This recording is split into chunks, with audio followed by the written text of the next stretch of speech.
19 जुलाई 2026 FIFA world cup का final.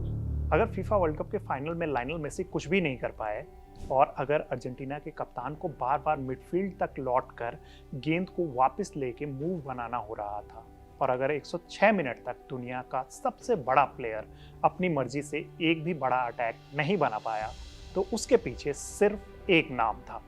नाम क्या? तो मार्क कुकुरेया। वही लंबे घुंघराले बालों वाला लेफ्ट बैक जिसे कभी लोग सिर्फ उसके हेयर स्टाइल की वजह से जानते थे, लेकिन मेटलाइफ स्टेडियम में खेले गए उस फाइनल में उसने अपने करियर का सबसे यादगार मैच खेला। अंतिम सीटी बजते ही पूरी दुनिया उसी डिफेंडर की चर्चा कर रही थी जिसने मेसी को खुलकर खेलने का एक भी मौका नहीं दिया। इसी मैच के बाद एक और चीज पूरी दुनिया में चर्चा का विषय बन गई और वो था एक रहस्यमयी सिक्का जिसे लोग स्पेन की किस्मत बदलने वाला टोटका भी बताने लगे। लेकिन उस सिक्के से भी बड़ा सवाल था कि आखिर ये मार्क कुकुरेया है कौन? क्या उसकी पहचान सिर्फ उसके लंबे घुंघराले बाल हैं या फिर उन बालों के पीछे छिपी है रिजेक्शन, स्ट्रगल, आंसू और दुनिया का सबसे बड़ा सपना पूरा करने की ऐसी कहानी जिसके बारे में बहुत कम लोग जानते हैं। नमस्कार, मेरा नाम है रविराज और आज हम आपको फीफा वर्ल्ड कप के शायद सबसे चर्चित और सबसे पॉपुलर डिफेंडर की पूरी कहानी सुनाने जा रहे हैं। तो ये कहानी शुरू होती है स्पेन के कैटलोनिया इलाके में बसे एक छोटे से शहर अलेया से। ये शहर जो है वो बार्सिलोना से करीब 20 मिनट की दूरी पर मौजूद है, यानी कि उसके आसपास ही है और ये शहर जो है वो समुद्र के किनारे बसा हुआ है। यहीं 22 जुलाई 1998 को मार्क कुकुरेया का जन्म हुआ। 4 साल की उम्र में उसने फुटसाल खेलना शुरू कर दिया। एक बार फिर से मैं बताऊं कि उन्होंने फुटबॉल नहीं खेला था, पहले फुटसाल खेलना स्टार्ट किया था।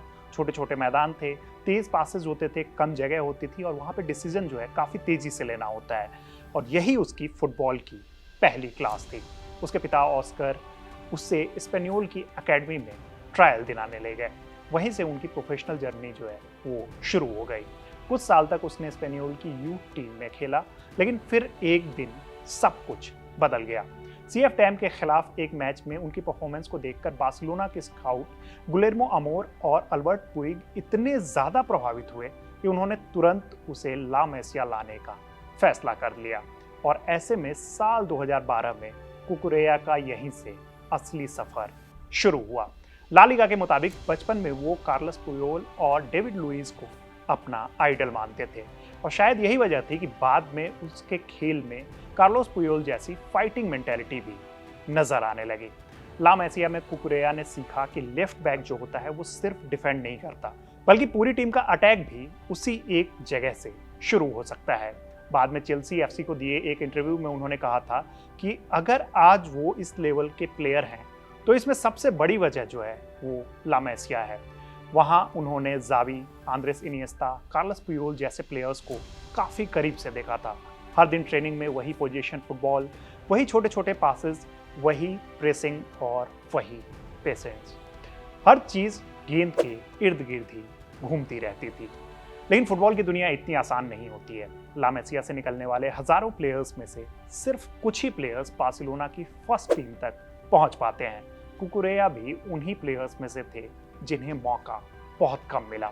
उसने बार्सिलोना बी के लिए तो लगातार मैचेस खेले। वहां उनकी फिटनेस, रनिंग और गेंद के साथ जो कॉन्फिडेंस था उसकी काफ़ी तारीफ हुई। लेकिन पहली टीम यानी कि फर्स्ट टीम जो है बार्सिलोना की मेन टीम, उसमें उसे सिर्फ एक ऑफिशियल मैच खेलने का मौका मिल पाया। उस वक्त बार्सिलोना के पास पहले से ही बड़े बड़े नाम मौजूद थे। ऐसे में कुकुरेया के लिए जगह बनाना आसान नहीं था।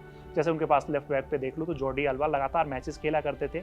ऐसे में कुकुरेया को कभी भी जगह नहीं मिल पाई और यहीं से कुकुरेया ने अलग रास्ता चुना। साल 2018 में बार्सिलोना से बाहर निकलने के बाद मार्क कुकुरेया पहुंचे आइबार। यहाँ पहली बार उन्हें लगातार बड़े मैचेस खेलने का मौका मिला। ला लीगा में उनका डेब्यू भी अपने पुराने क्लब एस्पेनियोल के खिलाफ हुआ जिसमें उन्होंने पूरे 90 मिनट तक खेले। फिर रियल मैड्रिड के खिलाफ एक मैच में उन्होंने बेहतरीन प्रदर्शन किया। इस मैच में कई जो गोल किए आइबार की टीम ने, उसमें यहाँ पे कुकुरेया का योगदान रहा था। आइबार में इस सीजन अच्छे प्रदर्शन के बाद बार्सिलोना ने उन्हें वापस बुलाने का फैसला किया, लेकिन कहानी फिर वहीं आकर अटक गई। फर्स्ट टीम में जगह अभी भी नहीं बची थी क्योंकि जैसा कि मैंने आपको पहले बताया कि जॉर्डी अल्बा उस दौरान भी अपने पीक पे थे। मार्क कुकुरेया ने इसके बाद बार्सिलोना से हमेशा हमेशा के लिए अलग होने का फैसला किया और इसके बाद वो चले गए गेटाफे। यहीं से उनके करियर का सबसे अहम दौर शुरू होता है। गेटाफे में उन्होंने सिर्फ एक लेफ्ट बैक का रोल नहीं निभाया, कभी वो लेफ्ट विंग बैक, कभी लेफ्ट मिडफील्डर और ज़रूरत होने पर आगे भी खेला करते थे। उनकी सबसे बड़ी ताकत थी उनकी एनर्जी। इस दौरान यूरोप के कई बड़े क्लब्स की नज़र उन पर आने लगी और आखिरकार इंग्लैंड से एक ऐसा ऑफर आया जिससे वो ठुकरा नहीं पाए। साल 2021 में ब्राइटन ने करीब 15 मिलियन पाउंड खर्च करके कुकुरेया को साइन कर लिया।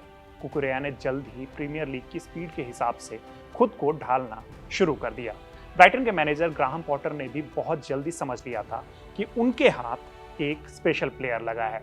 द एथलेटिक के मुताबिक पॉटर कहते थे कि कुकुरेया ने टीम का पूरा बैलेंस जो है वो बदल दिया है। वो सिर्फ एक अच्छे फुटबॉलर नहीं थे बल्कि एक बेहतरीन इंसान भी थे। टीम के हर प्लेयर के साथ वो बहुत जल्दी घुल मिल गए थे। उनके साथी डैन बर्न ने कहा था कि कुकुरेया को 1-on-1 में हराना बेहद मुश्किल था। गेंद उनके पैरों में हो तो वो बिल्कुल शांत रहते थे और बिना घबराए सही पास निकाल दिया करते थे। आंकड़े भी इस बात की तस्दीक करते हैं। प्रीमियर लीग में वो सबसे ज्यादा बॉल रिकवर करने वाले फुल बैक्स में शामिल थे। प्रोग्रेसिव रनिंग की बात करें तो वो टॉप प्लेयर्स में शामिल थे और प्रेशर में भी उनका गेम जो है वो बेहतरीन होता था, यानी कि शानदार पासेज जो है वो निकाला करते थे। जल्द ही वो प्रीमियर लीग के सबसे भरोसेमंद लेफ्ट बैक्स में गिने जाने लगे। ब्राइटन में सिर्फ एक सीजन खेलना उनके लिए काफी था। अब बड़े क्लब्स जो हैं उनके पीछे थे। आखिरकार चेल्सी ने उन्हें साइन कर लिया। जब मार्क कुकुरेया ने चेल्सी ज्वाइन किया तो लोगों को लगा कि अब उनका करियर जो है वो ऊपर की तरफ जाएगा, लेकिन हुआ इसका बिल्कुल उल्टा। महंगे ट्रांसफर के बाद उनसे उम्मीदें बहुत ज़्यादा बढ़ गई थी, लेकिन शुरुआत उनकी काफ़ी ख़राब रही। कभी ख़राब फॉर्म, कभी टीम की ख़राब हालत और कभी सोशल मीडिया पर लगातार ट्रोलिंग। कई मैचेस के बाद लोग उन्हें चेल्सी की फ्लॉप साइनिंग तक बताने लगे। लेकिन मैदान पर चल रही इस लड़ाई से भी बड़ी लड़ाई वो अपने घर में लड़ रहे थे। उनके बड़े बेटे मातो को ऑटिज्म डायग्नोज हुआ। कुकुरेया और उनकी पत्नी क्लाउडिया ने बताया कि शुरुआत में उन्हें समझ ही नहीं आ रहा था कि क्या किया जाए। स्कूल से कोई हेल्प नहीं मिल रही थी। हर दिन मातेओ को छोड़कर वापस आते समय दोनों रोते थे। छुट्टियां भी उनके लिए आसान नहीं होती थी क्योंकि मातेओ के लिए कोई नया जगह, नया खाना और नया माहौल सब कुछ मुश्किल होता था। कुकुरेया ने कहा था कि जब आपको पता चलता है कि आपका बच्चा ऑटिस्टिक है तो पहले माता पिता को खुद बहुत कुछ सीखना होता है। AOL में छपी रिपोर्ट के मुताबिक इस दौर में उन्हें सिर्फ एक बेहतर इंसान नहीं बनना था बल्कि मानसिक रूप से भी पहले से कहीं ज्यादा मजबूत बनना था और कुकुरेया ने यही काम किया और शायद यही वजह थी कि उन्होंने कभी भी हार नहीं मानी। उन्होंने अपने खेल पर काम जो है वो जारी रखा। धीरे धीरे वही प्लेयर जिसे लोग फ्लॉप कह रहे थे चेल्सी का सबसे भरोसेमंद डिफेंडर बनने लगा। फिर आता है यूरो 2024 जहां कुकुरेया ने स्पेन की लेफ्ट फ्लैंक को पूरी तरीके से अपने नाम कर लिया। पूरे टूर्नामेंट में उनकी रनिंग, डिफेंस और अटैक में योगदान शानदार रहा और स्पेन जो है इस वजह से यूरो 2024 का चैंपियन बन गया। इसके बाद 2026 वर्ल्ड कप में भी उनकी जगह पक्की थी। इस बार वो सिर्फ एक लेफ्ट बैक नहीं थे बल्कि स्पेन की डिफेंस का सबसे भरोसेमंद चेहरा थे। नॉकआउट स्टेज में उनकी टीम ने बड़े बड़े अटैकर्स का सामना किया और कुकुरेया हर मैच में अपने रोल पर खरे उतरे। अब सामने था फाइनल। दूसरी तरफ थे लायनल मेसी। दुनिया की नजरें अर्जेंटीना के कप्तान पर थी, लेकिन स्पेन के ड्रेसिंग रूम में एक प्लेयर अपने तरीके से इस मैच की तैयारी कर रहा था। फाइनल शुरू होने से कुछ मिनट पहले मार्क कुकुरेया अकेले मैदान पर अपने हिस्से में गए, यानी कि जिस साइड से वो खेलते हैं वहां पे गए। उन्होंने घास को थोड़ा सा हटाया और वहां एक सिक्का दबा दिया। जो लोग देख रहे थे उन्हें लगा कि शायद वो कुछ ढूंढ रहे हैं, लेकिन बाद में पता चला कि ये एक पुरानी स्पेनिश ट्रेडिशन थी। वन फुटबॉल के मुताबिक 2010 वर्ल्ड कप जीतने वाली स्पेन टीम के लेफ्ट बैक जोआन कैप्देविया ने भी फाइनल से पहले कुछ ऐसा ही किया था। इस बार कैप्देविया ने खुद कुकुरेया से वही टोटका दोहराने के लिए कहा था और कुकुरेया ने मुस्कुराते हुए सिक्का दबाया, अपनी पोजीशन पर वापस लौटे और मैच शुरू होने का इंतजार करने लगे। 2010 में स्पेन चैंपियन बना था। 2026 में भी वही कहानी दोहराई गई। मैच खत्म होने के बाद कैप्देविया ने सोशल मीडिया पर कुकुरेया को बधाई दी। लेकिन किसी टोटके से वर्ल्ड कप जो है वो नहीं जीता जाता। उसके लिए 90 मिनट तक आपको जो है अपने सामने वाले प्लेयर्स को बीट करना होता है, और कुकुरेया ने वही काम किया। मेसी जब भी राइट साइड से अंदर आने की कोशिश करते, कुकुरेया उनके सामने आकर खड़े हो जाते थे। जब भी अर्जेंटीना ने लेफ्ट फ्लैंक से अटैक बनाने की कोशिश की, कुकुरेया ने उनके रन को ट्रैक किया, पासिंग लाइन को क्लोज कर दी और जरूरत होने पर टैकल भी किया। उन्होंने सिर्फ अपने हिस्से का डिफेंस नहीं संभाला, बल्कि पूरी बैक लाइन को लगातार ऑर्गेनाइज भी किया। और यही वजह रही कि अर्जेंटीना बार बार पीछे से खेल बनाने को मजबूर हुई, यानी कि वो आगे आकर नहीं खेल पा रही थी। आखिरकार 106वें मिनट में फेरन टोरेस ने गोल किया और स्पेन की टीम वर्ल्ड चैंपियन बन गया। पूरी दुनिया फेरन के गोल की बात कर रही थी, लेकिन स्पेन के प्लेयर्स जानते थे कि इस जीत की बुनियाद जो है वो डिफेंस ने रखी थी, और उस डिफेंस का सबसे पॉपुलर चेहरा था मार्क कुकुरेया। वही प्लेयर जिसे कभी बार्सिलोना में जगह नहीं मिली, जिसे चेल्सी में फ्लॉप तक कहा गया, जो अपने बेटे की बीमारी से लगभग टूट सा गया था, वही प्लेयर एक दिन वर्ल्ड कप फाइनल में लायनल मेसी को रोककर अपने देश का सबसे बड़ा हीरो बन चुका था। यानी कि सबसे बड़े हीरो में से एक बन चुका था, क्योंकि लोग फेरन टोरेस को भी हीरो मानते हैं, लोग वहाँ पे पाउ कुबार्सी की भी चर्चा करते हैं, और उसी तरीके से चर्चा हो रही है एक और फुटबॉलर की, तो वो है मार्क कुकुरेया।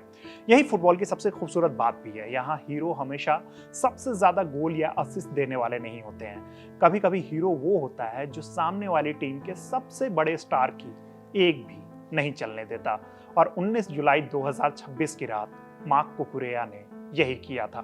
शायद इसलिए उस रात जब स्पेन ट्रॉफी उठा रहा था, तो सिर्फ एक टीम नहीं जीत रही थी, बल्कि एक ऐसे लड़के का सपना भी पूरा हो रहा था जिसने अलेया की गलियों से निकलकर दुनिया की सबसे बड़ी फुटबॉल ट्रॉफी तक का सफर तय किया था। तो ये थी मार्क कुकुरेया की कहानी। ये कहानी आपको कैसी लगी हमें कमेंट बॉक्स में जरूर बताइएगा। मेरा नाम है रविराज और इस वीडियो को शूट किया है अली ने। देखते रहिए कड़क। धन्यवाद।